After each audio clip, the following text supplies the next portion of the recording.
E aí Já fica foi, de já. olho em quem vai entrar para te ir aceitando, porque como eu tô apresentando a tela, não rola. Beleza, tá gravando. Oi, gente, tudo bem? Sejam todos muito, muito, muito bem-vindos. Eu espero que todo mundo esteja bem. Nós abrimos esse espaço de diálogo hoje, dentro do nosso GT, né, que é o GT Gênero, porque ontem foi o Dia Internacional, o Dia Nacional sobre a mulher negra, latino-americana e caribenha. Então, a gente veio aqui para conversar um pouco sobre o assunto e também falar sobre como o dia 25 de julho é importante. Estou perdida no tempo falando em junho.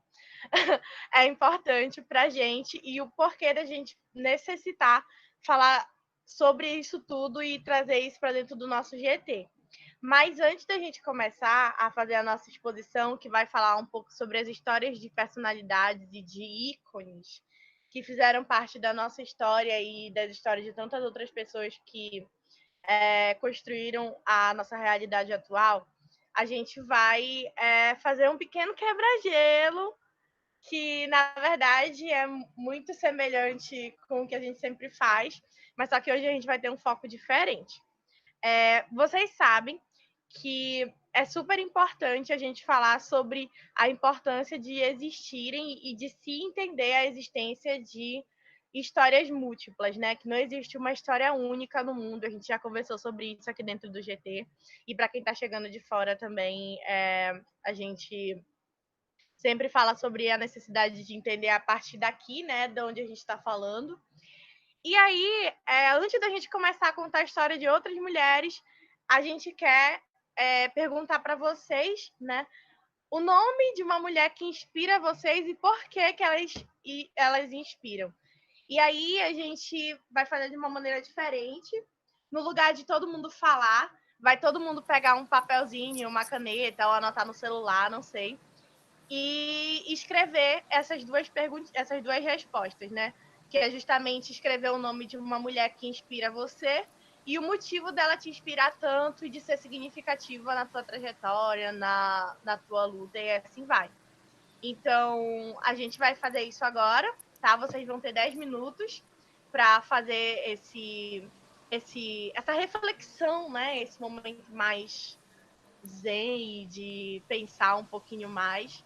Então, eu vou começar a contar aqui e depois a gente escolhe 2, 3 pessoas para falar um pouquinho sobre, para a gente dar encaminhamento e depois eu dou as próximas instruções do que a gente vai fazer com isso daí. O interessante é mesmo vocês pensarem as histórias que estão perto de vocês e que precisam ser contadas também, né, sobre essas mulheres. Então, todo mundo de acordo de fazer? Eu não tô vendo o chat, então quem puder me ajudar. Sim, sim, todos de Sim, tá acordo. bom. Então, pegue. Eu vou começar a contar. A gente tá com. É 7h10, diga-se de passagem. Às 7h20 eu mando parar, tá bom?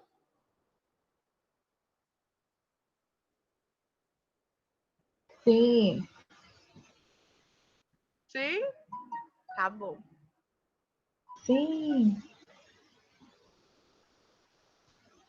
Sim!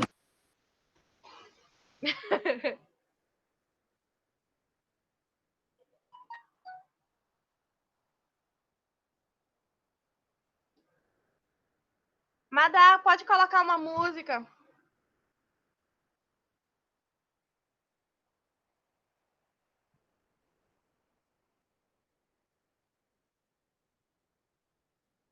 Madá, tá me escutando?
Eu vou avisando, viu, gente? Vão lá.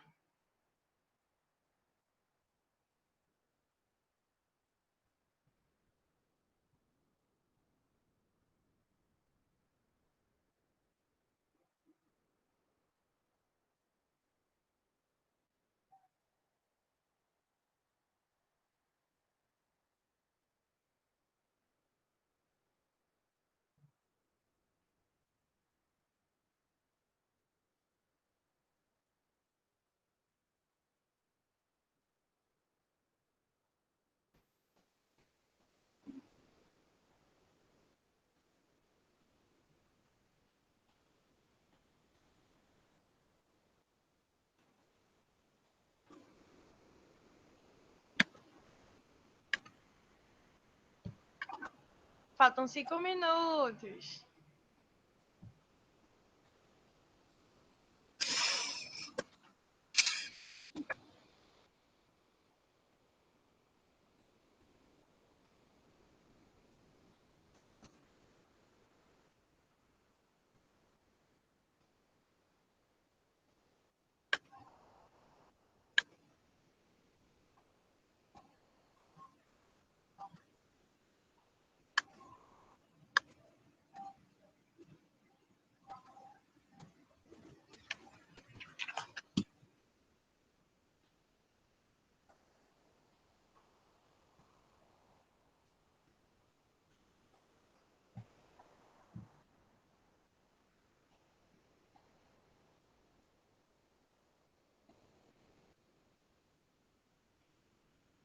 Olá, de repente surge aquele sim.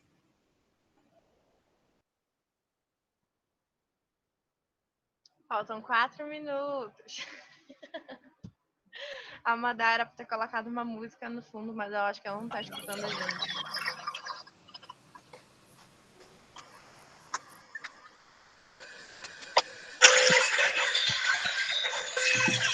Mas aí não consegue ver sua apresentação, né? É, verdade. Não dá pra ver. Tem alguém com o som ligado? Tô tentando botar um som aqui, mas não tá dando certo.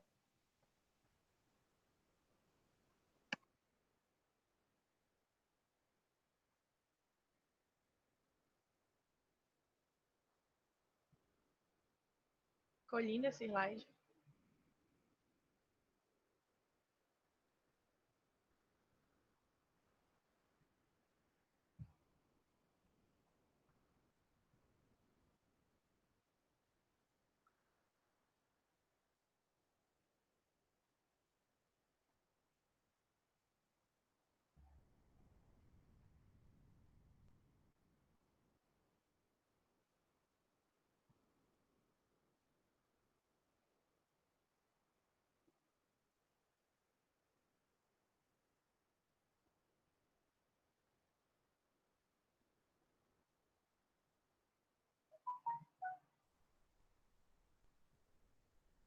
E aí, gente?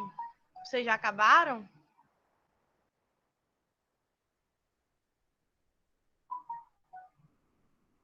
Quiser, a gente dá mais tempo. Eu sei que refletir é um pouco pesado sob pressão.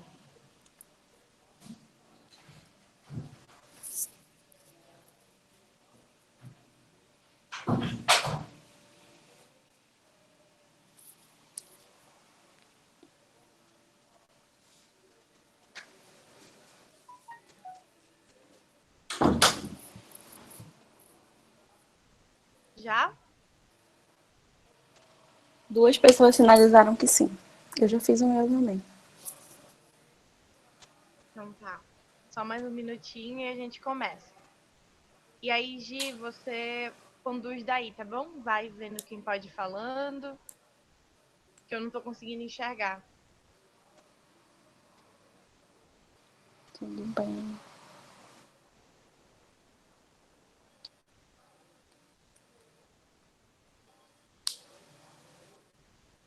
Já? Então bora lá.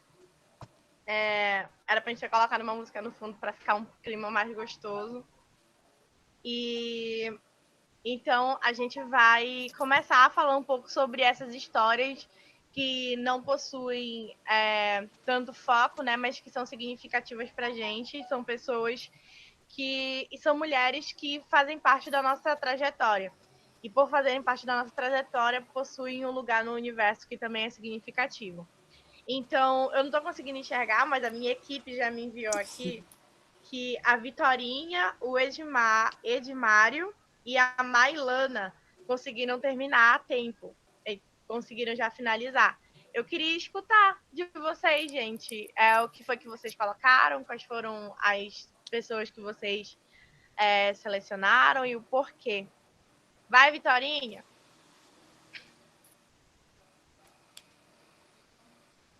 Vocês estão me ouvindo? Sim. Oi, eu sou a Vitarinha. Eu não escrevi muito, mas o que eu escrevi é o seguinte. O nome da mulher que eu mais admiro na vida é Raimunda. E Raimunda é minha avó.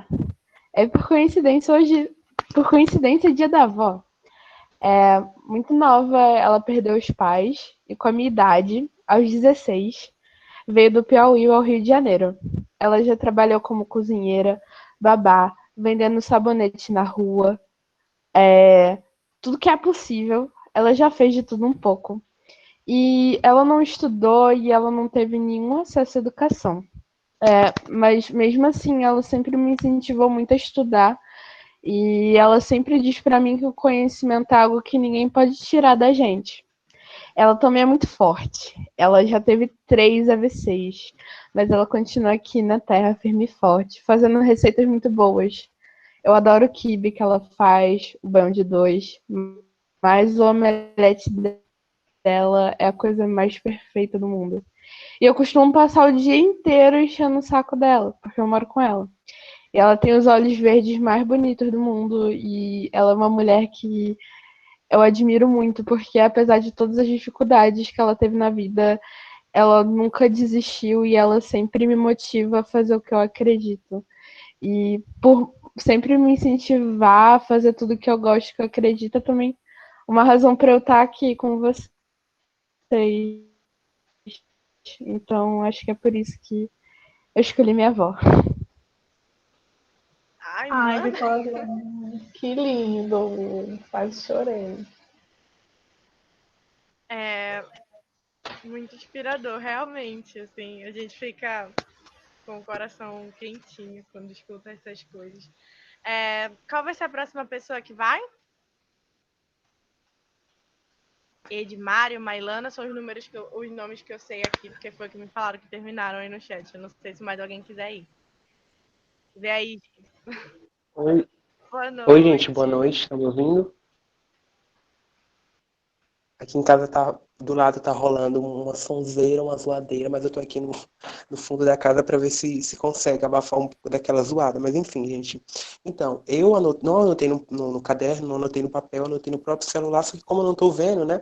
Vou falar mesmo o que eu lembro aqui. E aí eu decidi falar da minha tia-avó, que é a menina também. Eu esqueci da menina que acabou de falar. A Vitória acabou de falar da avó dela, hoje é o dia do avô. E essa minha tia-avó, nossa, ela me ajudou a me criar. Ela e minha avó me criaram, né? E são mulheres muito importantes para mim. Minha avó já faleceu, já faz um tempo. Essa minha tia é uma mulher negra, uma mulher que por mais que tu fale para ela, olha tia, a senhora é feminista, ela vai dizer, não, eu jamais ser feminista, mas a gente sabe, a gente da família, quem acompanhou a trajetória de vida dela, sabe que ela é uma feminista, nunca precisou de homem para nada, criou os filhos sozinha, sempre, nunca ficou presa em um lugar só, tipo, ela e minha avó, as duas trabalhavam no garimpo, as duas também são piauienses, e aí trabalhavam na cozinha de garimpo, e a minha avó levava minha tia ia junto, e se o homem quisesse ir, que ia, se não, ela também não ficava presa em lugar nenhum, então é uma mulher que me inspira muito, e inspira a família toda. Depois que minha avó faleceu, minha avó partiu, minha tia tomou esse lugar de matriarca da família, né? E todos da família admiram e respeitam muito ela. Ela é uma grande figura, um grande ícone de força, de conquista, de tudo, né? Eu lembro que a minha tia também, eu já até participei de uma palestra uma vez, no Dia da Consciência Negra, que eu citei a minha tia quando falava que ela foi uma peça extremamente fundamental para a construção da minha identidade enquanto negro, né? Porque durante muito tempo eu neguei a minha negritude. E minha tia sempre foi aquela mulher que estava ali para lembrar quem eu era, por mais que eu negasse, mas ela estava ali para lembrar que eu era negro sim e tudo mais.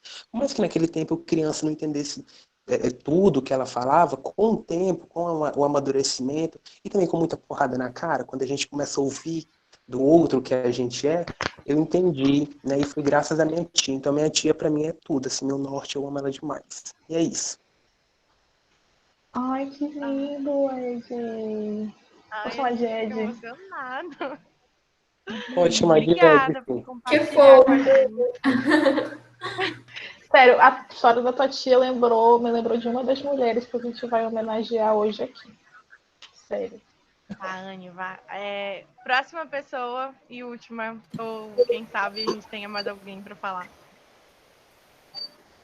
Quem é que tá aí que já terminou?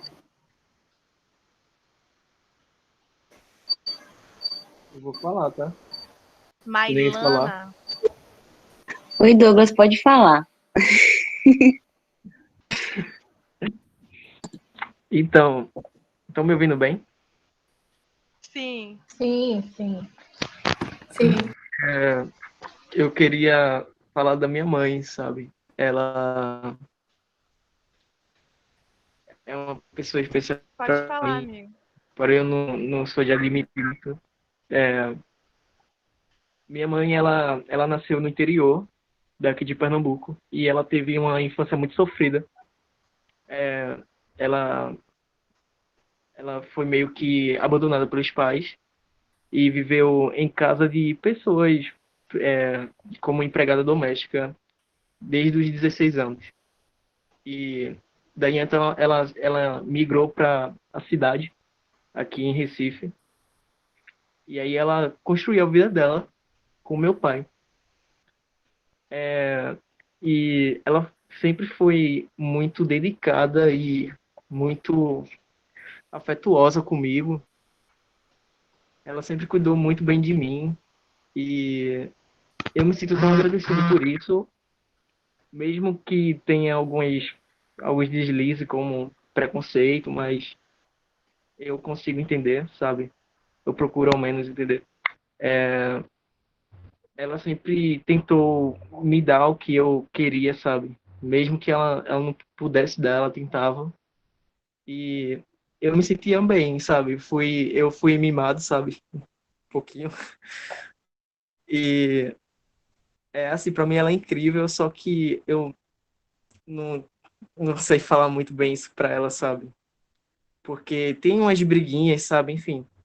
Mas eu gosto muito dela e eu, eu tento ajudar ela também, só que ela não percebe, enfim.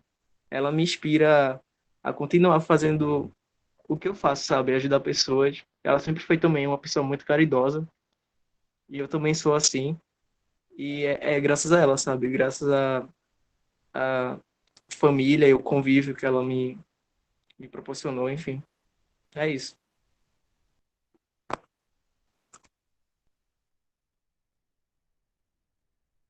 Oh, que lindo, Douglas. Fala desse jeito que tu falou pra ela. Foi lindo, lindo, lindo mesmo. Eu tô muito feliz que tu tá aqui, tá? E fala isso pra ela, fala do jeito que tu falou pra gente, que ela com certeza vai ficar super emocionada. Eu tô emocionada. É verdade. Tem um comentário no chat do Vitor Gabriel.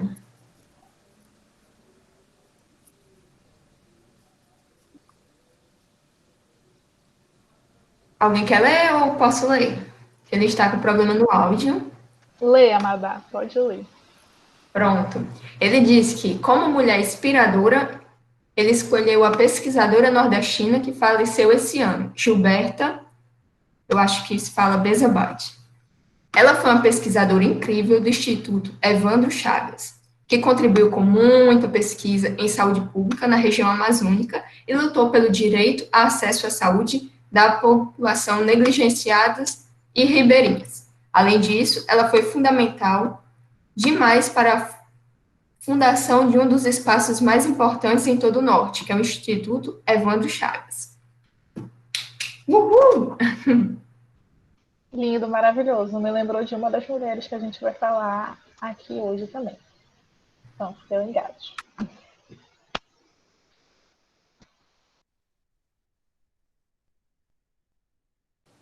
Na Rosa, tá mudo teu microfone. amiga, tá mudo.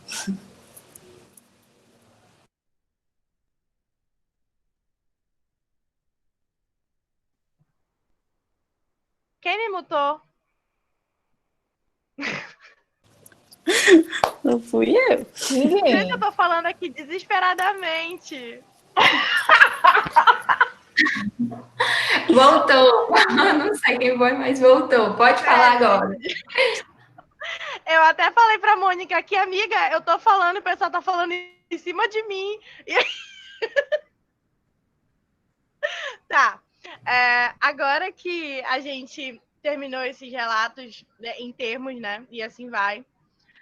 Como a ideia é realmente construir uma coxa de retalhos, eu peço para vocês enviarem todo esse material, né? Esse pedacinho de folha com esse relato e com o nome dessa pessoa que inspira vocês, para a gente conseguir fazer uma compilação e assim construir esse material. Vocês vão enviar para a Giovana, que vai colocar o número dela aqui no chat. Coloca teu número aí, Giovana. Mas é só para enviar o relato, não é para dar em cima da Giovana. Já botei no chat e sinalizei lá no grupo também. Chama a Gi no probleminha. Pode chamar no zap. Manda para ela isso daí, porque a gente quer saber. E é muito importante saber esses nomes e essas trajetórias que vocês colocaram para a gente. E agora que vocês estão me escutando e eu não estou mais mutada. Ai, meu Deus, eu falando com a Mônica aqui no privado. Nós vamos começar a pensar todos os processos que a gente se propôs a fazer hoje, né? Eu vou começar a dar uma pequena introdução do porquê a gente precisa olhar para a nossa realidade aqui dentro da questão latina e assim por diante, né? Quando a gente começa a pensar, a entender um pouquinho mais sobre o nosso contexto, a gente se depara com amarras colonizadoras e com outras milhões de situações que fizeram com que a mulher daqui, a gente, passasse por diversos processos de silenciamento, de opressão.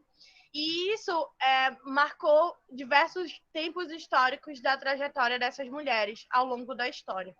E esses tempos, eles representam um processo de resistência muito grande, né, que mostra muito além mostra muito além da trajetória e de uma realidade fechada e assim por diante, porque mostram o caminho que foi traçado por povos. Então, a gente pode entender que a história da mulher negro, latino-americana e caribenha é a história de povos que vem percorrendo ao longo desse tempo todo. Não é como se fosse algo que fosse fechado e que não respingasse e alterasse outros contextos. Então, é importante a gente começar com essa ideia de que, para além de pensar a mulher dentro de um contexto que não abrange outras questões, a gente também tem que entender que existem muitas escalas de opressão e de silenciamento, e também muitas escalas de corpos que foram silenciados, e durante esse processo de silenciamento, a gente entende que existiram muitos contextos de luta e que essas lutas, elas mostram muitas memórias, experiências e práticas que são necessárias para a gente entender a nossa própria história. Então, eu vou contar para vocês um pouco de como esse contexto todo aconteceu, mas, basicamente, a data, né, do dia 25 de julho, que foi ontem, ele é marcado por um período em que 32 países de grupos feministas da América Latina e Caribe se encontraram em Santo Domingo, que é uma cidade da República Dominicana. E aí esses grupos, eles tinham a ideia, lá em 1992, de falar sobre as opressões e e debater as possíveis soluções, né, para tudo aquilo que vinha acontecendo com eles durante aquele período. Então, além de tentar entender as opressões e o que vinha acontecendo e fazendo eles sofrerem assim por diante, esses povos eles tentaram entender como eles poderiam solucionar todos aqueles problemas. E aí foi quando surgiu a data, que é o Dia Internacional da Mulher Negra, Latino-Americana e Caribenha. E é justamente por isso que a gente está aqui hoje, né? Não é como se fosse apenas uma data que mostra a importância de se falar sobre um assunto e assim vai. Mas é uma data que marca um caminho e uma trajetória de luta e que mostram muitas coisas com relação a tudo que a gente vai percorrendo ao longo dos tempos. E aí, em 2014, o Brasil reconheceu essa data também como o Dia Nacional da Teresa Banguela, que é uma data que é muito significativa para a gente, e como a gente mandou ao longo do nosso processo de divulgação, é uma data que marca muito além de somente um período de pensar histórias de mulheres, mas também tentar entender quais vão ser os próximos passos que a gente vai dar enquanto mulheres negras, latino-americanas e caribenhas. E aí a gente pensou, né, dentro do GT de Gênero, em trazer um pouco mais para um processo de tentar entender os passos históricos e personalidades que marcaram esses caminhos de luta dentro da nossa realidade aqui no Brasil, na América Latina como um todo, para poder entender como é que as coisas funcionaram no passado e entender quem nós fomos, para poder compreender o que a gente pode fazer para alterar o que nós somos hoje em dia e projetar para o nosso futuro. E aí a gente começou a articular esse processo de entender a história de mulheres que por muito tempo foram silenciadas e que também tiveram milhões de tentativas de tentarem omitir essas vidas, né? De fazer com que as lutas, as importâncias, as coisas que elas fizeram pelo mundo não fossem interpretadas e muito menos colocadas como algo de relevância para a construção da sociedade. Então, a gente veio aqui, né, para fazer esse bate-papo com vocês, que é, na verdade, uma troca de experiências. E aí a gente vai conversando a partir de agora em cima disso. Quem vai ficar conversando sobre essas mulheres sou eu, a Anne, a Madá e a Gi. Então eu vou começar agora falando sobre algumas figuras que são muito importantes, depois elas vão dar prosseguimento, e após a gente vai fazer um momento de diálogo mesmo entre a gente, para entender como é que as coisas podem funcionar a partir de nós, jovens maravilhosos. Então, a gente parte para a ideia de que a gente precisa entender essas personalidades. E aí a gente começa, né, contando a história da Teresa Banguela, que foi escravizada, mas que na verdade se tornou uma rainha, né? A Teresa, ela é uma figura muito importante para a gente, justamente porque ela mostra muito sobre o processo de resistência e como a gente pode mudar a nossa realidade, e a partir do momento que a gente muda a nossa realidade, a gente também acaba modificando a história de muitas pessoas e também de outros povos. Então, a gente começou a falar sobre como é importante entender a vida dessa mulher, né? A Teresa não tem um lugar de nascimento fechadinho, né? Tipo, é incerto, não se tem nada histórico que fale sobre isso, e isso daí também faz parte de um processo de obliteração, de apagamento mesmo da realidade dela e de quem ela é. Teresa de Banguela. Eu tô falando o nome dela errado, a Mônica me corrigiu aqui, mas é porque eu acho que eu sou íntima, e é isso, desculpa. E ela foi uma líder política dentro do seu quilombo. Ela foi casada com José Piolho e ela pertenceu ao quilombo Piolho ou Quariteré. Esse quilombo, ele marcou a sua história por resistir há muito tempo pelas questões relacionadas à escravidão, né? Foi um grande símbolo de resistência. E ela morreu ou foi morta por volta de 1770. E nem a data dela de morte se sabe ao certo, porque isso também foi algo que passou pelo processo de tentarem apagar a memória dela. Mas ela marcou muito o seu processo de existência por ser uma grande líder, né? E por seus feitos marcarem muito a questão de que era necessário continuar lutando pela história do seu povo e assim por diante. E aí, uma das coisas que a gente traz de marco dentro disso, né, é que o samba enredo da Escola Unidos da Viradouro, em 1992, prestou uma homenagem a ela, e a gente vem vendo que existem muitos processos de resistência e de tentativas de tentar resgatar essas memórias com relação a essa personalidade que tanto marcou a sua trajetória e também modificou o que a gente conhece hoje em dia. Então, a gente vai falar mais um pouco sobre ela por diante, mas a gente vai passar agora para outra personalidade e a gente vai abrir o debate ao final. E aí, agora a gente vai passar para a Dandara, né? Que ela era uma das coisas que a gente mais tenta enfatizar, é que ela era muito além de esposa de zumbi, né? A gente entende que por muito tempo, né, todas essas mulheres elas foram vistas de uma maneira em que eram sempre ligadas a estarem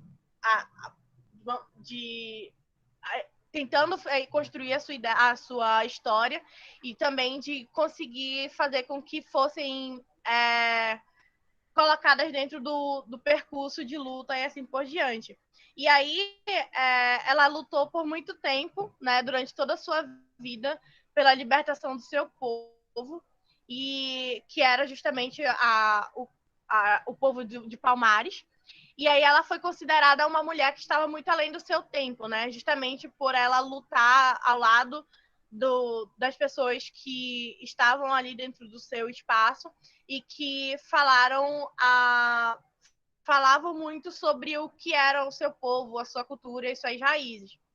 Ela era capoeirista, estrategista e, inclusive, uma das maiores estrategistas que existiam dentro do seu quilombo. Ela era mãe e defensora da luta negra.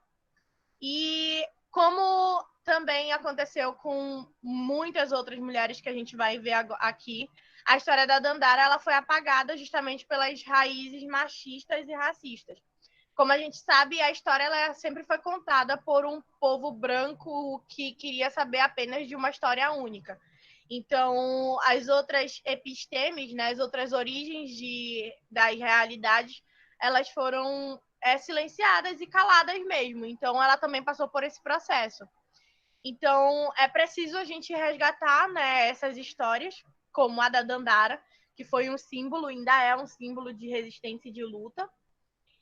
E só apenas em 2019, para vocês terem noção, que a Dandara teve o seu nome colocado no livro de Heróis da Pátria.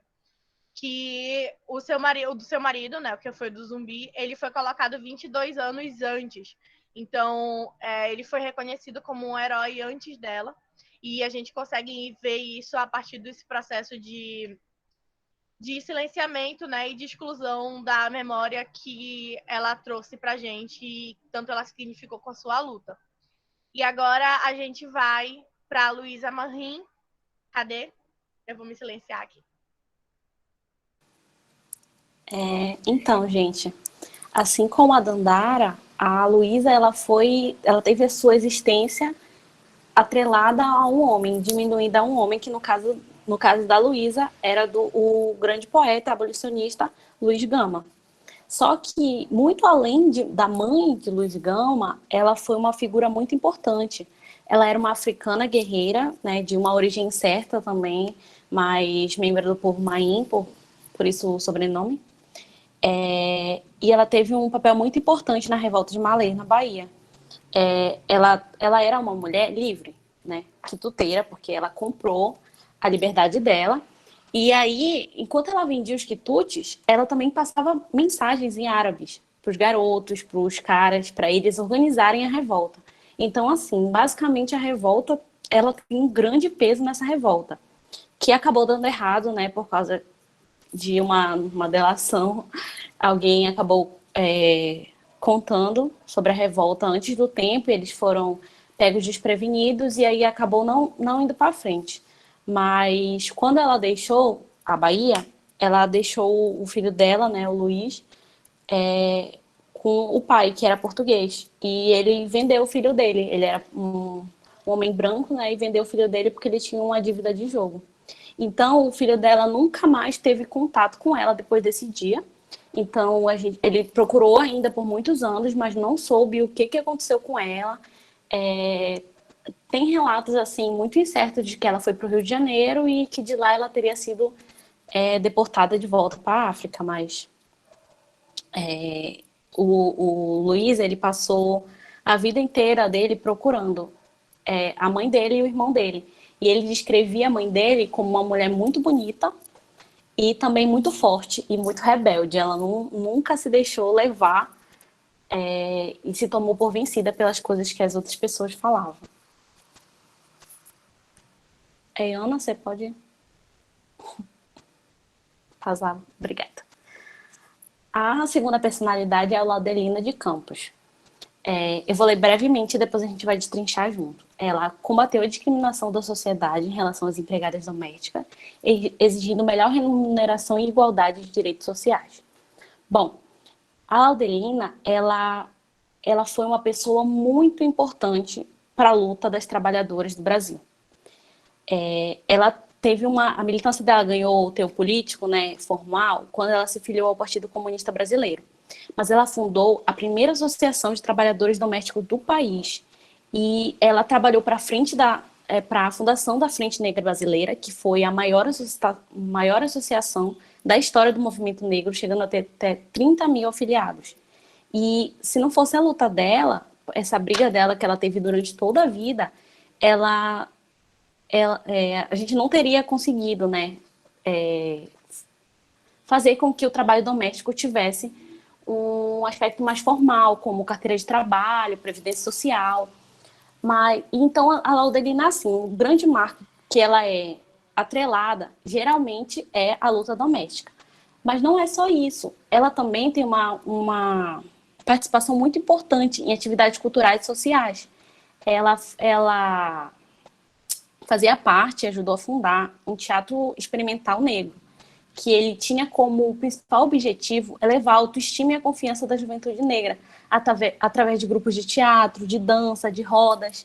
Então, para além dessa luta dela pela mulher doméstica, ela também lutou em defesa da cultura desse povo.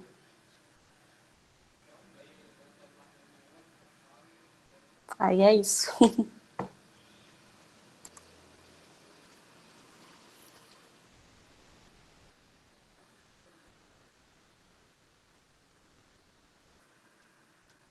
Ana? Quem é a próxima, gente? É porque A Ana saiu rapidinho pra lavar o rosto, que ela tava se sentindo um pouquinho mal. Mas quem é a próxima? Ela já tá voltando. É porque ela tem que passar a apresentação. Ah, beleza. Madalena. Se quiser, eu coloco para apresentar aqui do computador, viu, Ana? Se achar melhor. Pronto, aí eu sigo daqui. Melhora essa parte.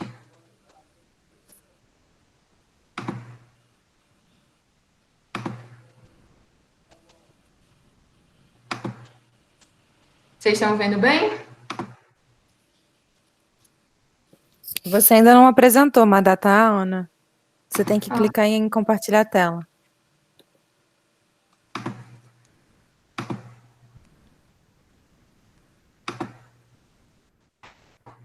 Pronto.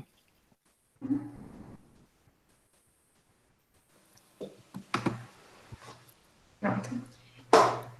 Eu vou falar sobre Maria Firmina dos Reis. Ela é uma mulher incrível. Ela é nordestina, maranhense, e foi a nossa primeira mulher escritora brasileira. E além de ser mulher negra, tem um bicho pulando, desculpe. E além disso, ela usou a literatura como forma de lutar contra a escravidão.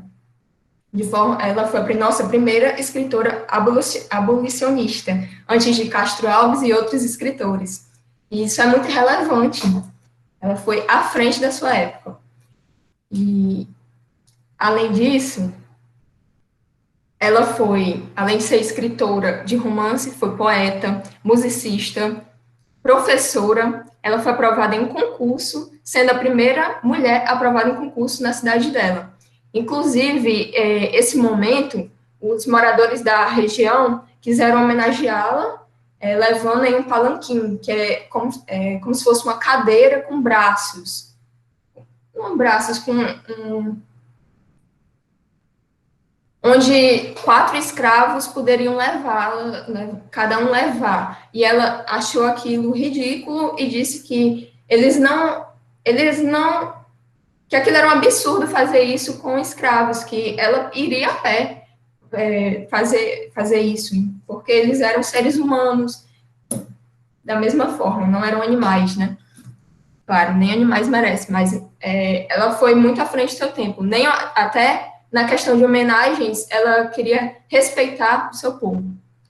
E, além disso, além de lutar contra a escravidão por meio da literatura, através de jornais também, ela lutava também na parte de gênero, porque ela achava errado toda essa discriminação de gênero que ocorria nas escolas. Então, o que ela fez? Foi a fundadora da primeira escola mista do Maranhão. Ela fez isso antes de se aposentar.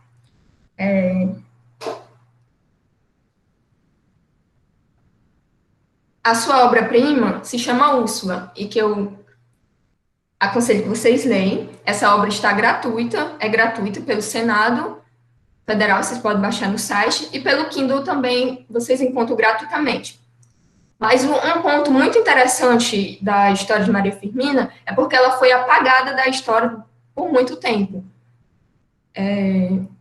Os registros foram realmente apagados. E só 50 anos depois da sua morte é que um pesquisador achou informações e foi pesquisar sobre ela. E ele ficou pensando assim, por que essa mulher é tão importante que ninguém fala sobre ela? E foi assim que ela está começando a ser resgatada. Mas houve realmente um apagamento da história dela. E, além disso, ela morreu, na época, morreu com 92 anos, cega e pobre, que é muito triste.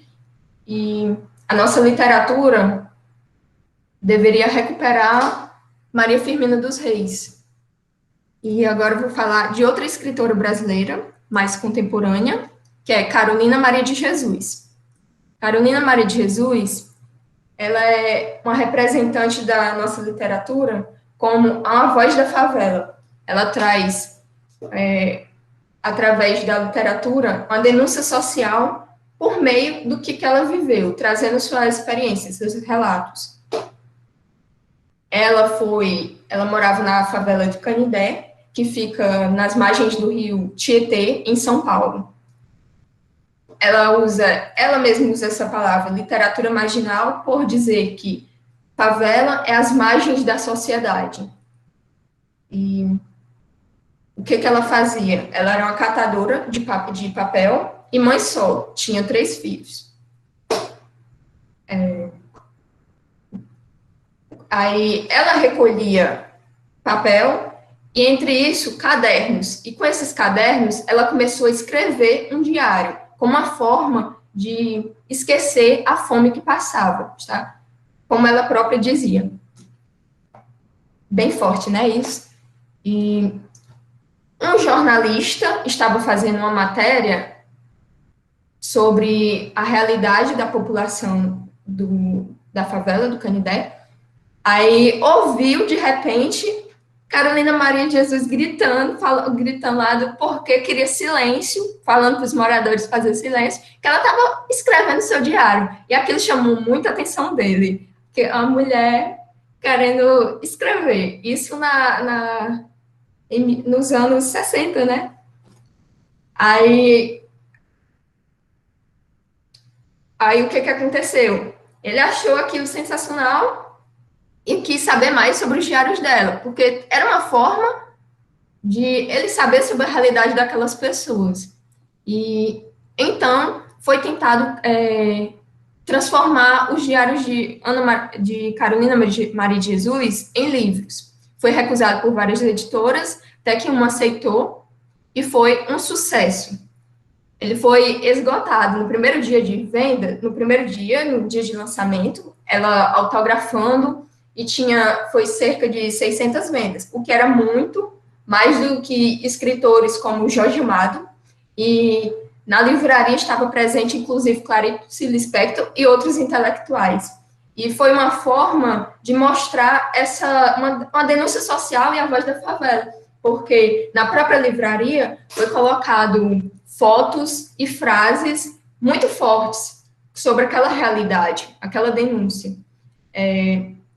Carolina Maria Jesus, depois disso, ela virou um sucesso internacional, foi traduzida para vários países, e ela conseguiu sair da favela, foi morar em uma casa de alvenaria. E um detalhe é que, no dia do lançamento do livro, foi o primeiro dia em que ela e os filhos tiveram 3 refeições no dia e roupas novas.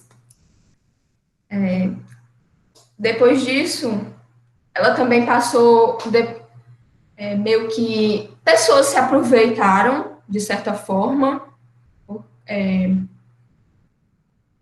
É igual na televisão, às vezes querem mostrar as pessoas pobres apenas para dar um ibope. A história é muito importante, mas muitas pessoas quiseram apenas, dessa forma, explorar realmente, e depois ela já ficou, de certa forma, mais jogada, digamos assim.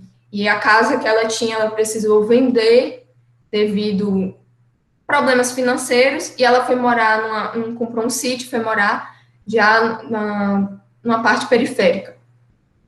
E ela morreu de asma aos 60 e poucos anos.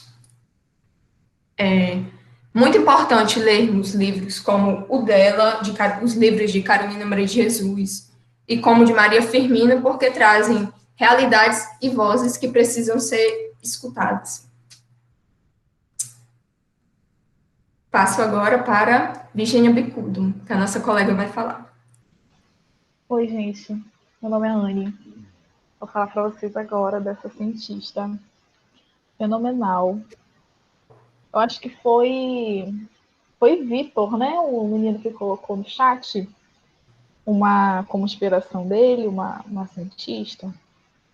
Vamos falar agora da cientista.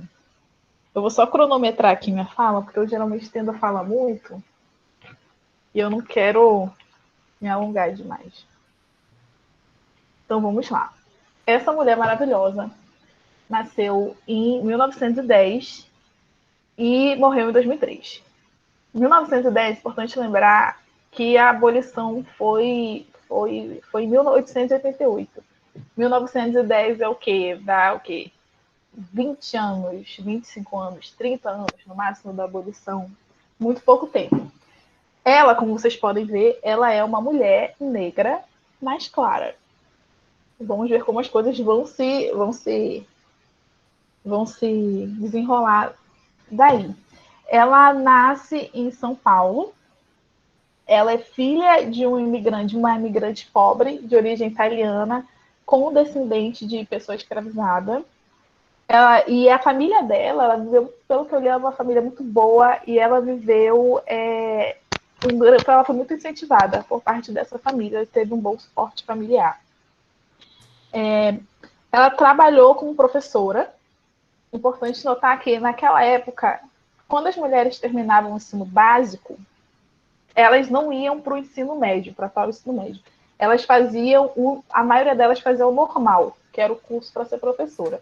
Na época tinha outras opções, eu acho que tinha algo mais para exatas, mais para ciência, e era isso que os caras escolhiam mais, enquanto para as mulheres a única opção era o normal. O normal, ou você passava do seu ensino básico para ia casar, ia fazer outras coisas da sua vida e deixava de estudar. Ela faz o curso, no normal, ela faz o curso de educadores sanitários e passa a dar aula de higiene, seria uma espécie de educação sanitária. E, a partir daí, ela entra muito em contato com o povo, com a gente, com gente mesmo, pessoas.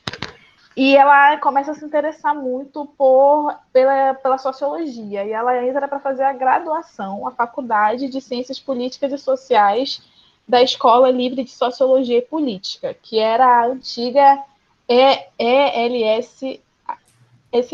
ELSP. Durante as aulas da faculdade, ela manifesta interesse pela psicanálise de Freud. E ela entra em contato também, um dos professores dela foi Durval Fernandes, que foi futuramente um dos fundadores da Sociedade Brasileira de Psicanálise, que a Virgínia também vai ajudar ele a fundar. E aí os dois, eles iniciam um trabalho de difusão do campo clínico da psicanálise. Muito importante essa parte.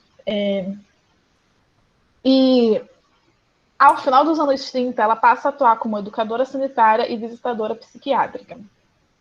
E ela tendo por função estudar as diferentes versões que rodeavam as crianças com dificuldade.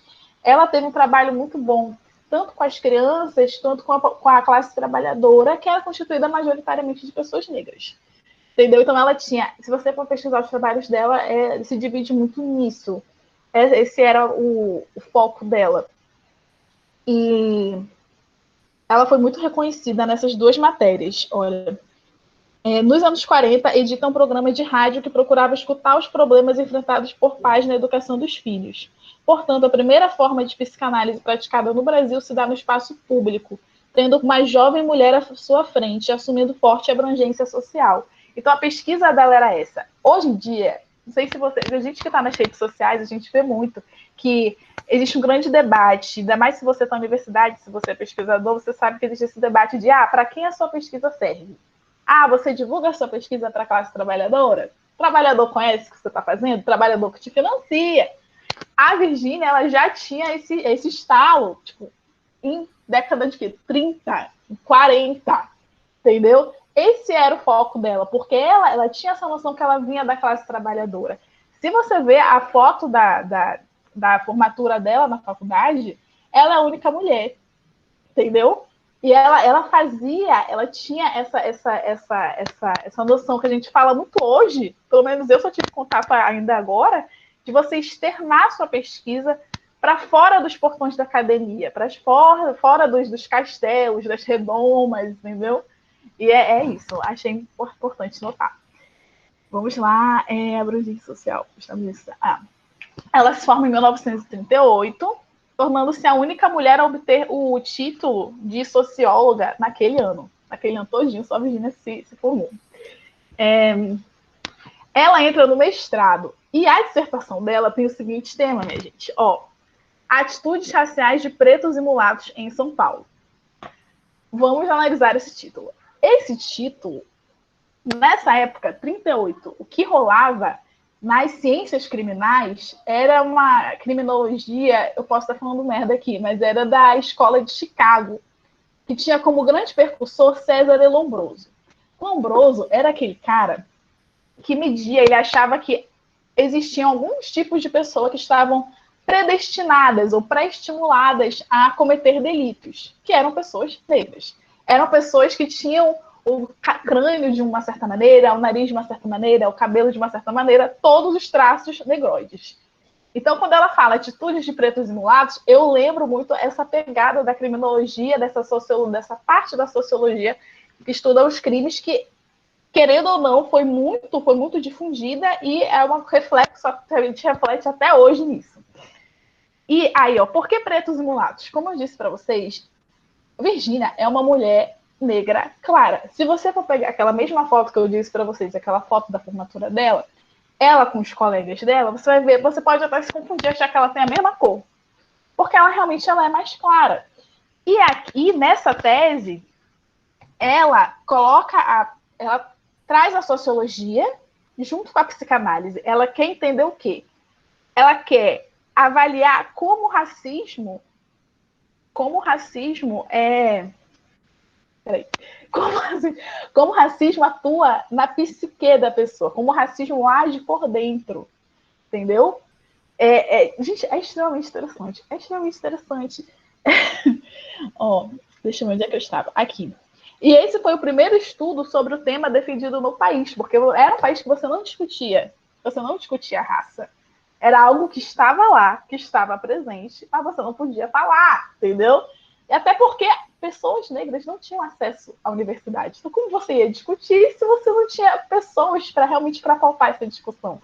Por isso que até mesmo hoje em dia, quando a gente pauta negritude, ou qualquer coisa, tipo, ou até LGBTfobia, qualquer assunto incômodo, você vai receber alguns olhares, tipo, imagina isso na década de 30, em 40. Gente, é muito complicado.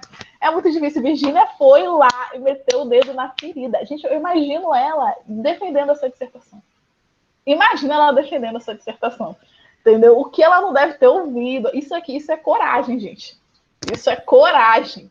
Mas vamos lá.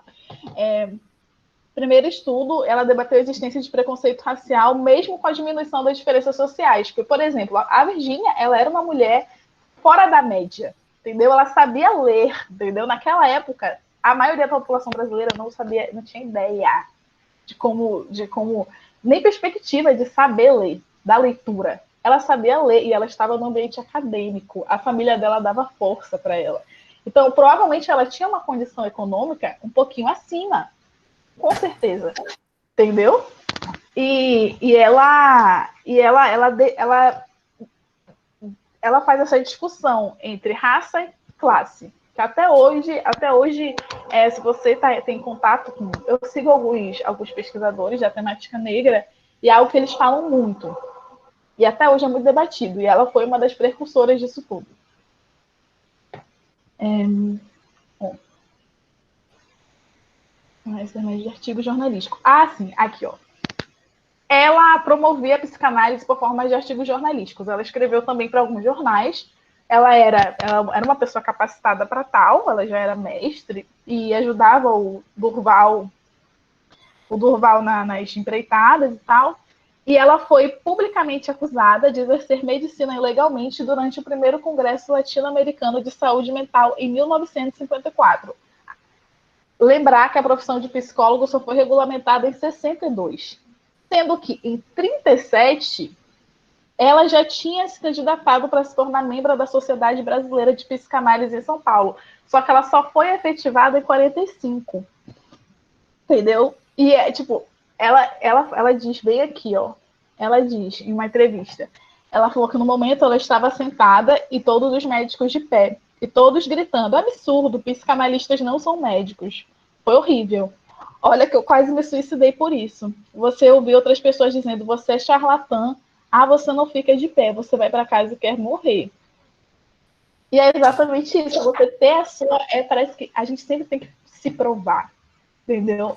A gente sempre tem que se provar. Por exemplo, o que aconteceu com o ministro lá do Bolsonaro, quase ministro, Decotelli. Vamos falar de política, gente.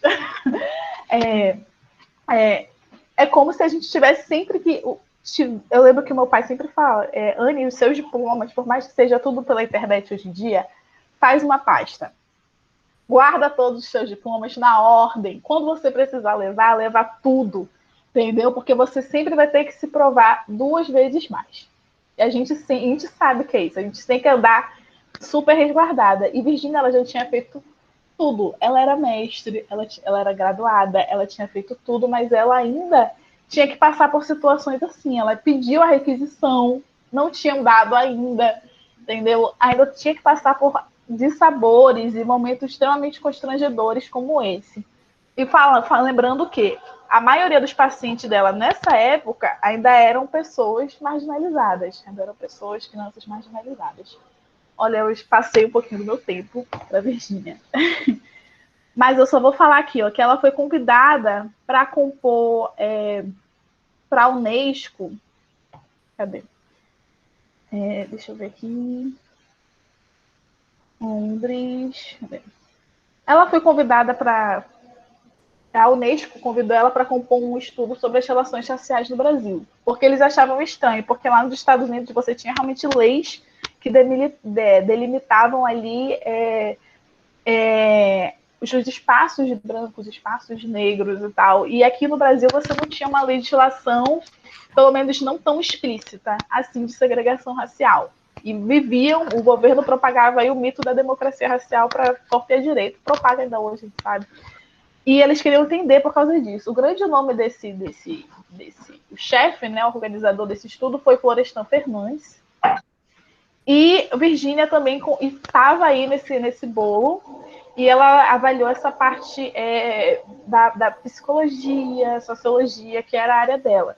Nesse estudo, o grande resultado foi que aqui no Brasil não era necessário lei, porque já estava implantado na cultura.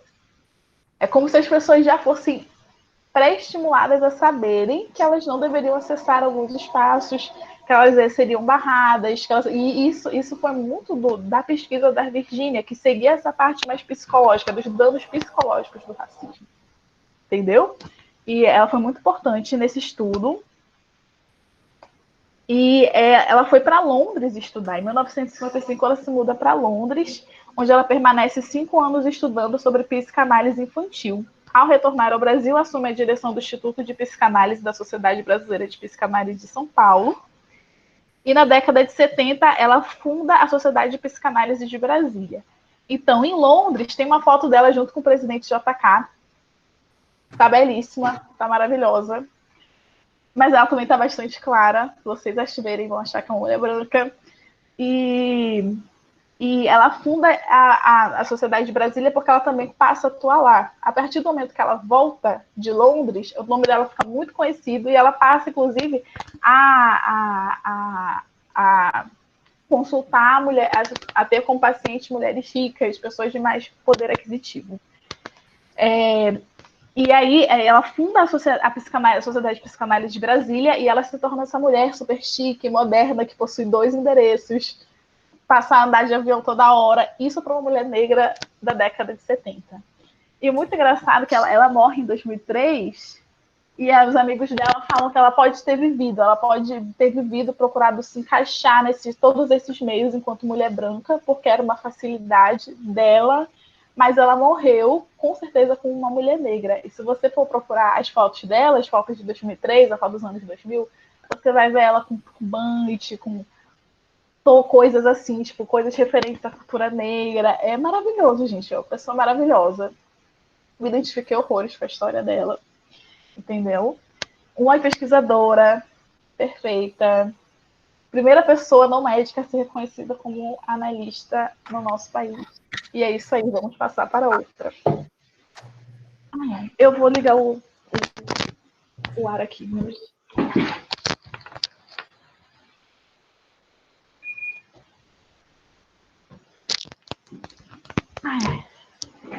Antonieta, vamos lá falar sobre ela.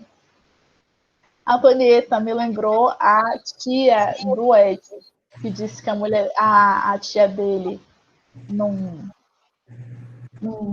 falava que era feminista, mas tinha atitudes feministas. Então vamos lá conhecer essa pecinha. Ela nasce em Lages, em Santa Catarina, em 1901, o que dá o quê? Uns 20 anos, uns 30 anos da abolição da escravidão. 1888. Eu sou péssima em contas, eu sei que vocês estão percebendo isso. Ela é criada pela mãe lavadeira, ex-escravizada, não sabia nem ler nem escrever, e eu achei 2 versões. Uma que diz que a mãe dela transformou a casa dela em uma pensão de estudante para complementar a renda, e outra que a Antonieta aprendeu a ler e escrever em uma escola particular. Na primeira versão dizem que os estudantes ensinaram ela. Eu achei essas 2 versões. A família dela, ela é muito matrifocal. Então, eu li uma tese de doutorado de 200 páginas sobre ela, por isso que tá enorme isso aqui, eu não vou conseguir falar tudo para vocês. E ela sempre são bem matrifocais, são, por exemplo, existem poucos registros de homens, ela teve um irmão, mas esse irmão meio que sai da vida dela, não tem muitos registros sobre a interação dos dois. Então, realmente, você tem a mãe dela, que é essa mulher que comanda a casa, que tenta dar uma vida boa, tanto para ela quanto para a irmã dela, Leonor, na medida do possível. Ela ingressa com 17 anos na escola normal, que é a mesma que a Virgínia fez, a escola normal catarinense, conclui o curso em 21. Em 22, ela abre uma escolinha, que é o curso particular Antonieta de Barros, voltada para a alfabetização da população carente. Tem uma foto dela com a turma e os alunos, eles têm alunos meninos e alunos meninas. Eles estão misturados na foto. E muita gente se pergunta se a classe era dada para eles juntos ou eles recebiam as aulas em turmas separadas. Eu acho que a irmã dela futuramente vai trabalhar na mesma escola como professora. Mas acho que assim que ela começou, ela dava aula para as pessoas juntas, até porque era na casa dela, que dá a impressão de que é algo pequeno, algo informal. E eu acho que ela dava aula para as crianças misturadas, pelo menos no início. E ela diz que o analfabetismo impedia a gente de ser gente, porque impedia certas oportunidades para as pessoas e mantinha o status quo, que era praticamente o status de exploração daquelas pessoas. E ela dava aula para as crianças no turno diurno, né, da manhã, e à noite ela dava para jovens e adultos. Ela era professora de português e literatura. Importante informar.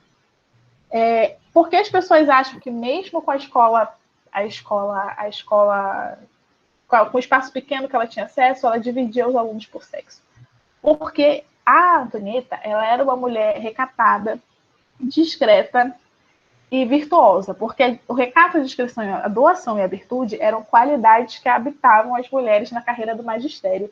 É como se o Estado, naquela hora, eles queriam que a mulher professora, ela não tinha só que passar a matéria, transmitir a matéria, ela tinha que transmitir valores. E valores, lógico, condizentes com a lógica romano-cristã.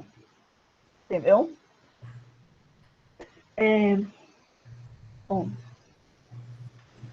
Mas mesmo assim, o Antonieta é uma mulher de muita dualidade, muita complexidade, porque ao mesmo tempo que ela é essa professora recatada, valorosa e tal, ela participava de muitas associações e grêmios. Ela própria funda um grêmio na escola normal, de reivindicação de direitos. Ela participava do Centro de Letras de Santa Catarina,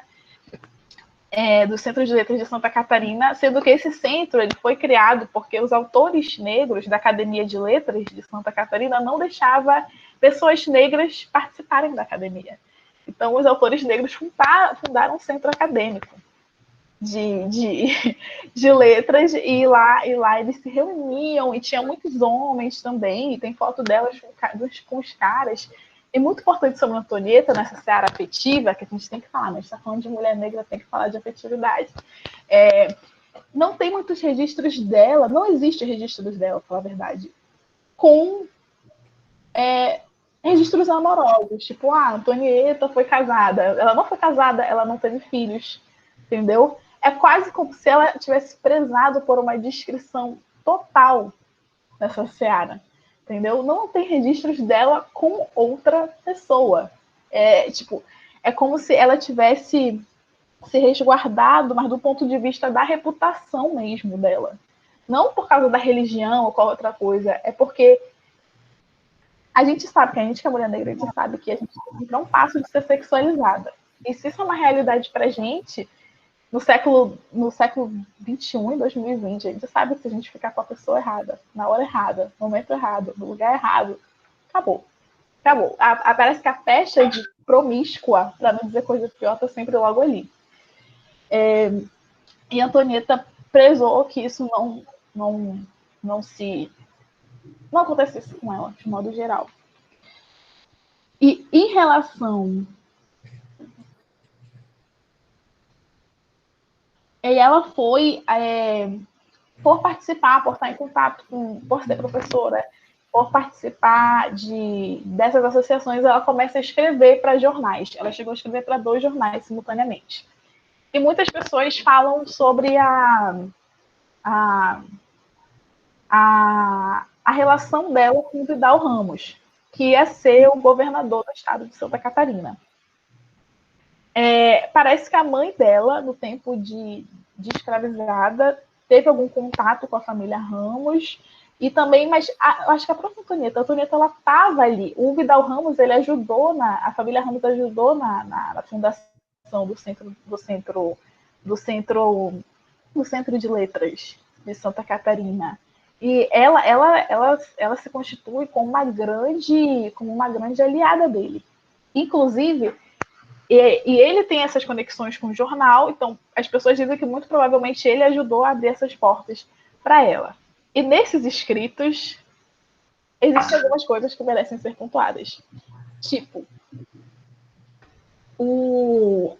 ela tinha, em relação a gênero e a negritude, ela não fala de negritude, sobre pessoas negras, nos escritos dela do jornal. Por quê?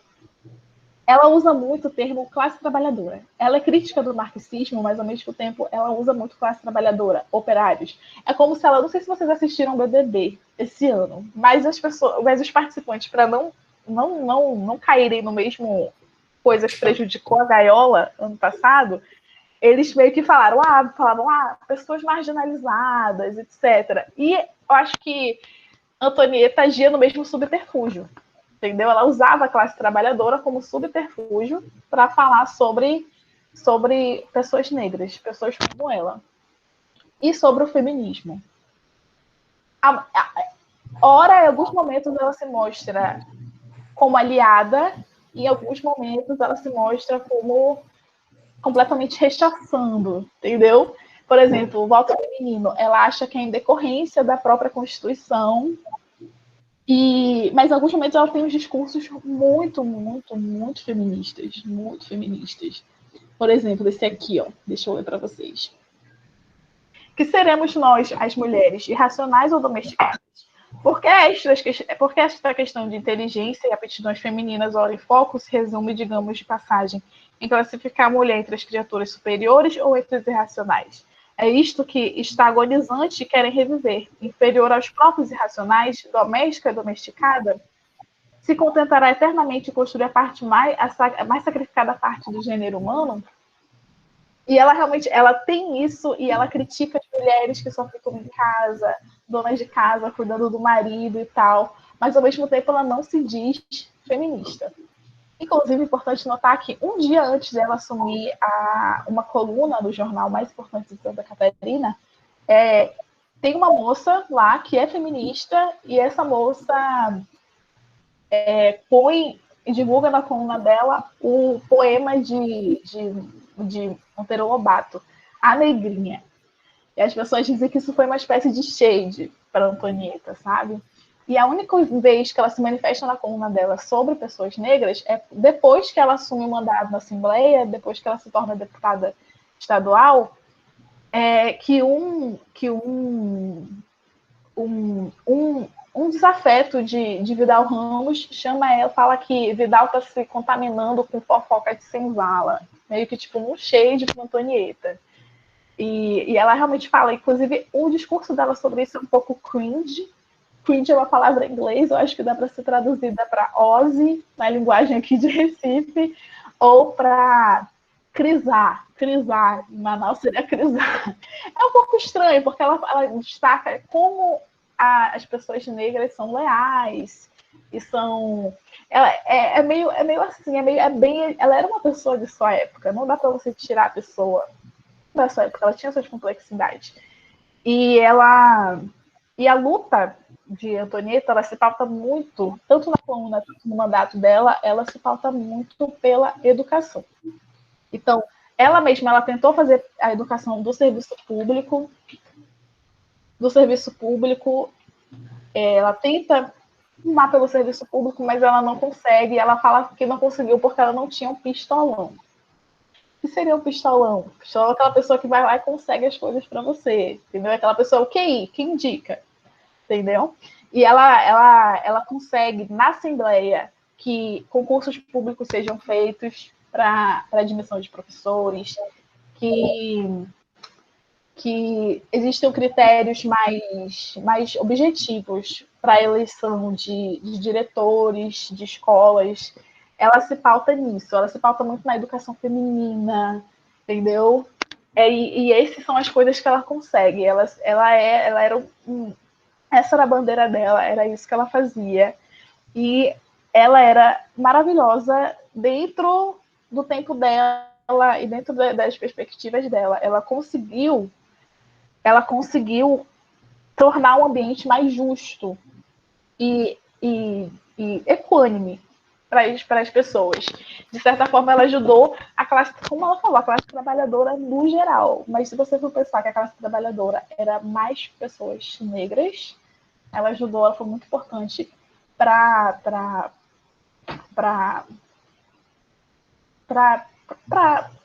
raça, para todos nós, ainda mais o pessoal de Santa Catarina. E eles possuem até hoje a medalha Antonieta de Barros, que é para... Eles premiam as mulheres que se destacam dentro do Estado, etc. Importante notar que as mulheres conseguem voto no Brasil em 32, na Constituição de Vargas, em 32. Inclusive, a Antonieta participa da Constituinte de 37. Estávamos lá. E a pauta dela é educação, sempre. Em 32, e ela é eleita em 34 para a Assembleia de Santa Catarina. E é isso, gente. Eu poderia ficar aqui mais meia hora falando sempre sobre essa mulher maravilhosa, mas eu tenho que liberar vocês em algum momento. Espero que tenham gostado.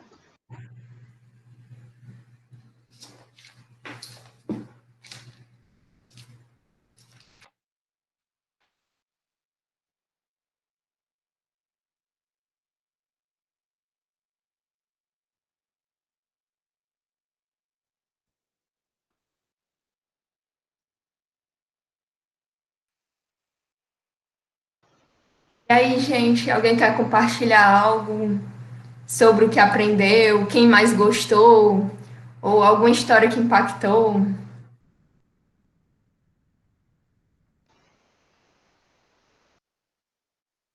Gente, eu até quero, mas alguém me dá esse descanso, que eu já falei muito. Vou primeiro, depois. Eu falo Joyce falou que muito bom. Vitor falou que achou Meninas, muito obrigada. Obrigada por terem trazido essas apresentações e resgatado essas histórias. Acho que esse exercício que a gente fez hoje é muito importante, né? Tem muitas histórias que a gente não aprende no colégio, que a gente não aprende se não procurar, se for atrás, porque de fato essas mulheres foram silenciadas, né, pela história. E gostei bastante e já quero ler os livros das que escreveram e pesquisar mais, então foi muito bom. Obrigada. Joyce comentou aqui, adorei ouvir sobre a Virginia Bicudo. Sou estudante de psicologia e nunca tinha ouvido falar dela. Na verdade, na escola de nenhuma dessas mulheres. Por isso que é importante esse resgate, né? E, assim, uma sugestão, você, como estudante de psicologia, pesquisar mais, trabalhar mais sobre isso, pode incluir nas pesquisas também, né? Bem interessante esse resgate. Exato. Né?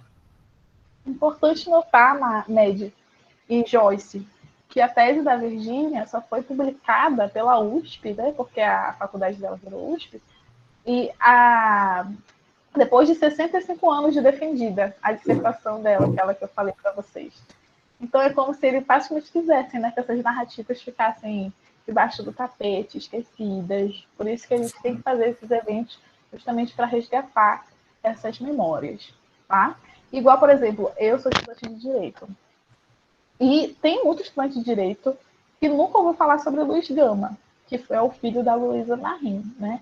Luiz Gama, que é tipo o pai do litígio estratégico. Ele foi, tipo, o pai dele vendeu ele e ele conseguiu a liberdade dele na frente do juiz, argumentando, entendeu? Tipo, e ele, depois de conseguir a liberdade dele, ele trabalha muito para libertar outras pessoas escravizadas. E ele liberava, assim, tipo, ações coletivas, sabe? Tipo, ele inventou uma ação coletiva numa época que não tinha, entendeu? Ele é ótimo, e ele só foi reconhecido pela OAB como advogado porque ele exercia como rábula, né? Que é o advogado sem diploma.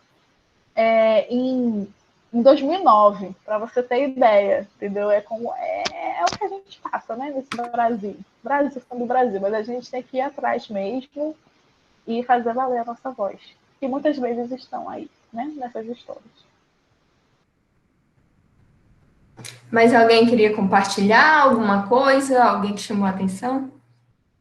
Assim, só como detalhe, eu não tinha falado, mas Maria Firmina dos Reis, ela nunca tinha ido para a escola, ela foi autodidata. Por isso que espanta muito ela ter sido aprovada no concurso público e ter sido primeiro lugar. E quanto a Carolina Maria de Jesus, ela só teve 2 anos na escola. E a gente percebe também, assim, população negra, muitas vezes o que falta são as oportunidades. Porque capacidade todos temos, mas o que falta? O que diferencia? Parte de oportunidades, né? Bem importante falar sobre isso.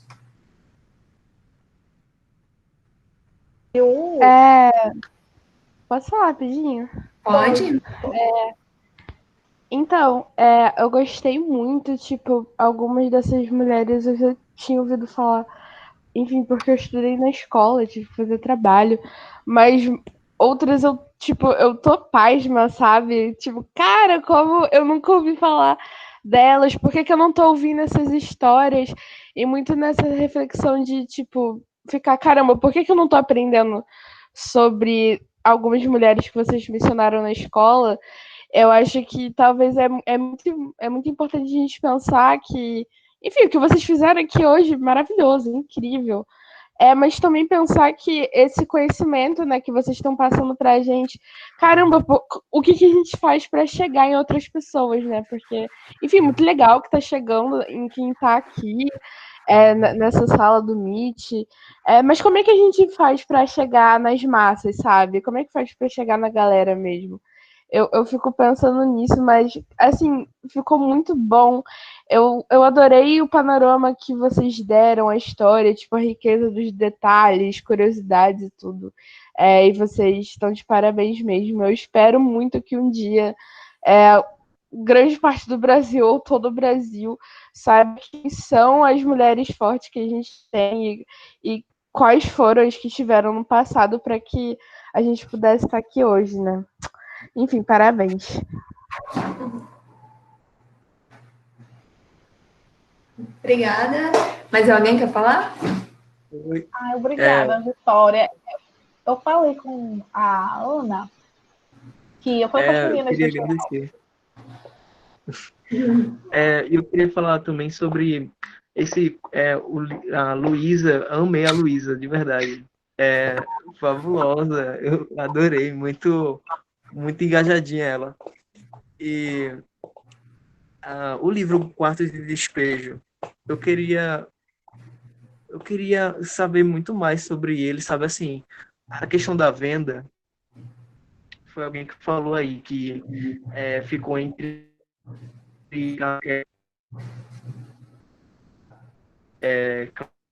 Clarice Lispector, né, enfim, e outros livros muito, ficou em alta, assim, em um só dia. Eu queria, tipo, ter uma noção maior, sabe, eu acho que acho muito incrível, sabe, muito incrível, tipo Clarice, né, uma mulher branca e tudo mais, e do nada chega esse livro e, pô, queria saber a questão da venda, fiquei muito curioso. É só isso mesmo, e obrigado de verdade pelo conhecimento, eu quero muito ler cada uma delas.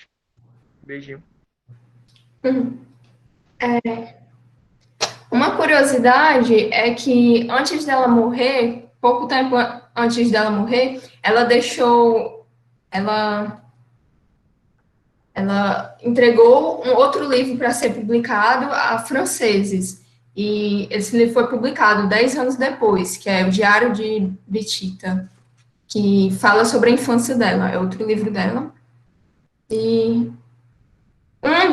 uma das curiosidades, você falou aí da Clarice Lispector, eu vou até buscar aqui a frase, mas que ela estava no dia, aí, só um momento, mas a forma como ela honrou, digamos assim, Carolina Maria de Jesus, dizendo, você que é a escritora, tipo, que a Carolina se espantou por ela estar aqui, por ela estar lá, né, deixa eu ver aqui.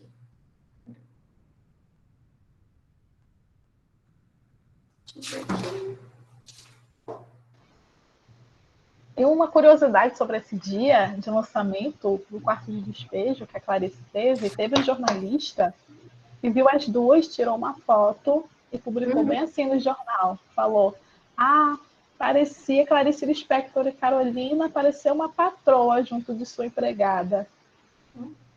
Real, gente. Real. Alguém escreveu isso. Pessoas escrevem isso. Meu Deus do céu. Ainda picada, né? Mas isso podia acontecer hoje em dia, entendeu? É algo que aconteceu o quê? Uns 60 anos atrás. Mas poderia ter acontecido ainda hoje. A gente ainda vê exemplos disso acontecendo hoje em dia. E Douglas tem o PDF dele. Eu tenho o MOB dele, o MOB que é para o Kindle. Eu posso compartilhar com vocês depois. É um livro muito, muito bom.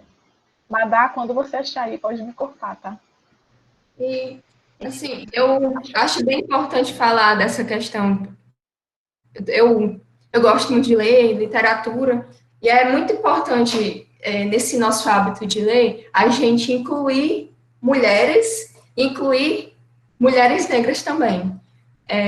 E, se possível, sempre que possível, a gente comprar o livro para uma forma de valorizar esse dinheiro e ir para essas mulheres editoras, né? E quando a gente não puder, vamos na biblioteca também, assim, para mostrar, gerar demanda, ir na biblioteca e pegar com um amigo, fazer esses livros rodarem. E também, outra coisa que a gente pode fazer prática, indica esses livros de mulheres negras para outros amigos, para que eles também queiram e se interessem por essa literatura que às vezes ainda não está tão difundida. A gente pode valorizar esse trabalho, né, de mulheres em todos os lugares, né, desde você ler mulheres negras, a você comprar de uma mulher, a você que está fazendo uma pesquisa, inclua na bibliografia mulheres, ou pesquisas sobre mulheres, são algumas ações práticas que a gente pode fazer.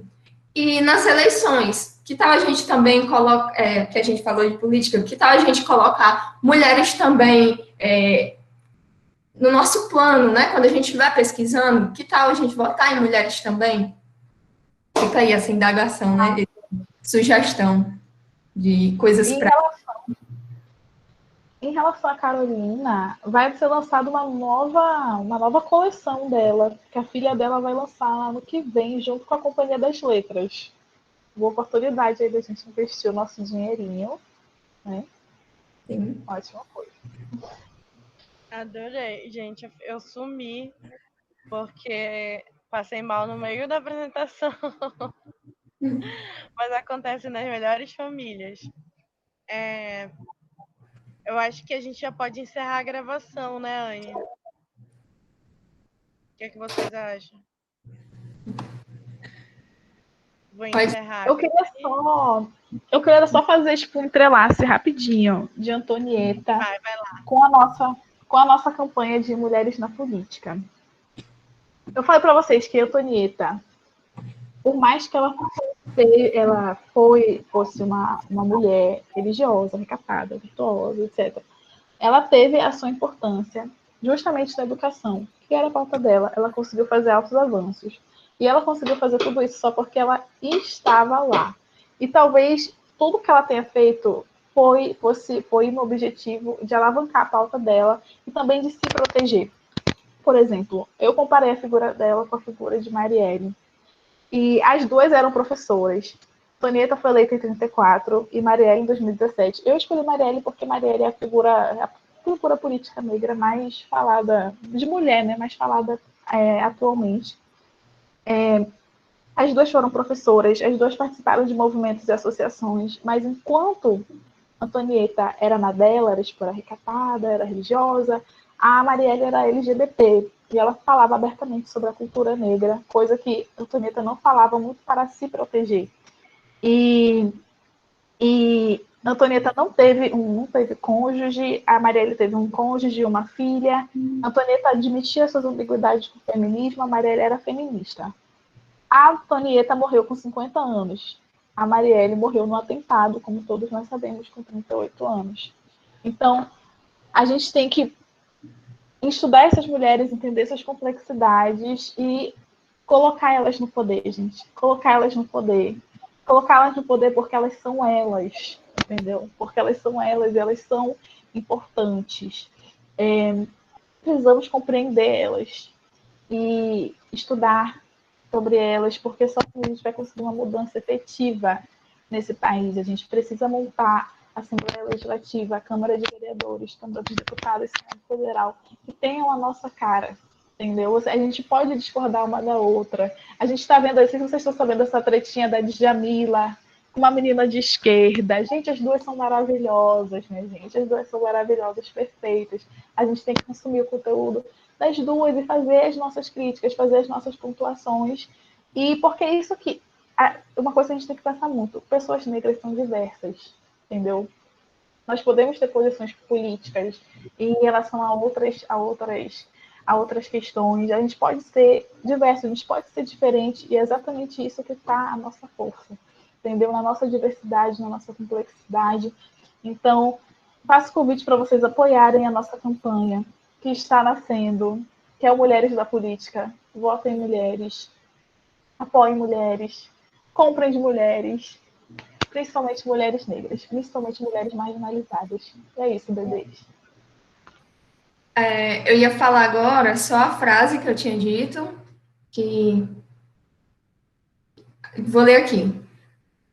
A filha de Carolina Maria de Jesus falando: quando minha mãe foi apresentada a Clarice, ela ficou meio intimidada e comentou: nossa, você é uma escritora, quem sou eu perto de você?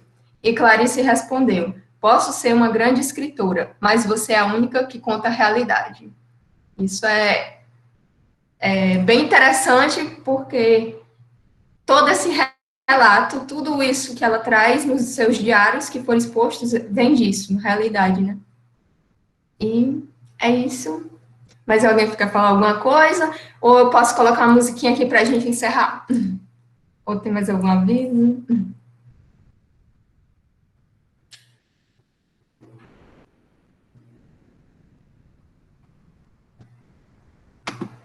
Pode colocar, amiga.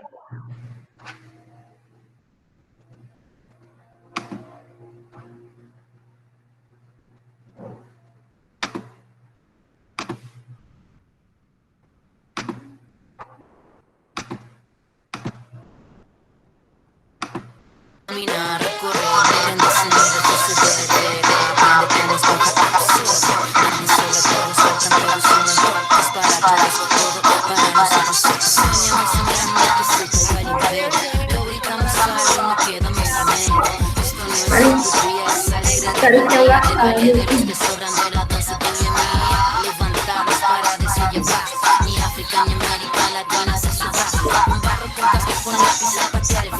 Provocar un sucio terremoto en escuchar.